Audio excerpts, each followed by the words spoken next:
Des écrivains se sont réunis le 23 avril dernier lors de la célébration de la Journée mondiale du livre et du droit d'auteur à l'Alliance française de Bangui pour discuter de littérature. Cette rentrée littéraire qu'on a eu à réaliser était cette occasion-là de rassembler les différents écrivains des éditions Bangui, mais également certains de nos partenaires, afin de parler de ce qui est du livre en République centrafricaine. Premièrement, les difficultés que rencontre le livre en Centrafrique.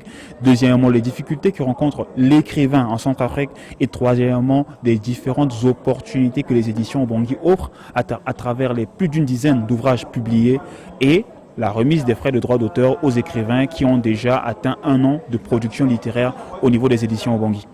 Parmi les secteurs qui ont maille à partir, maille à se lever en République centrafricaine, les écrivains se retrouvent au milieu de cela.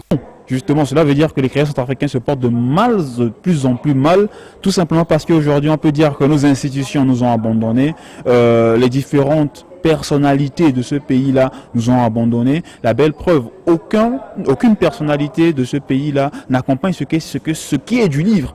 Il n'y a aucun livre centrafricain qui n'est entaché ou bien entiché à une vision ou bien à un leader de ce pays-là. Ils écrivent à l'étranger, ils reviennent même pas avec ces ouvrages pour en faire la promotion. Lorsqu'ils font la promotion, c'est surtout pour la politique. Donc nous, on se dit quelque part que Pierre Samy Macfoy n'avait pas écrit pour la politique, Étienne Goïmide n'a pas écrit pour la politique, les Niamolo et ainsi de suite n'ont pas écrit de la politique, ils ont écrit d'abord de la passion de cette littérature-là. Et la rentrée littéraire, c'est le lancement officiel de nos activités 2019-2020. Et c'est quoi? C'est de la littérature purement centrafricaine. Il est donc question de mettre en œuvre des moyens palliatifs.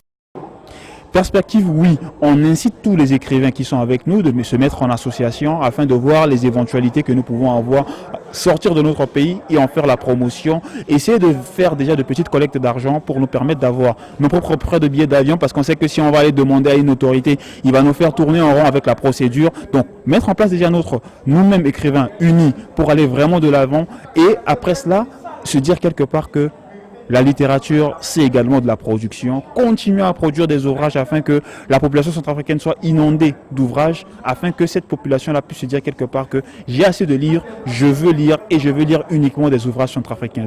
Il en ressort d'un constat que les artistes en général ont du mal à se nourrir de leur art. La culture est pourtant un élément pouvant booster l'économie. Et ça, la République centrafricaine en a grand besoin.